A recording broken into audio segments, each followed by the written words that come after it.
হয়েছে তার স্ত্রীকে ছাড়া দিয়ে দিনের মধ্যে মারা যাবে। এইরকম অবর্ণনীয় মানবিক বিষয়ে আমরা কোনো সহযোগ প্রদান করার জন্য দৃশ্যমান ভূমিকা প্রশাসন থেকে পাইনি।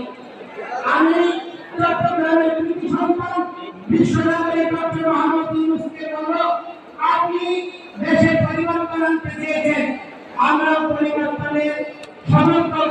আমরা হরে হরে জয় শ্রীরাম, জয় শ্রীরাম, জয় শ্রীরাম, জয় শ্রীরাম, জয় শ্রীরাম। নাভিদ কেন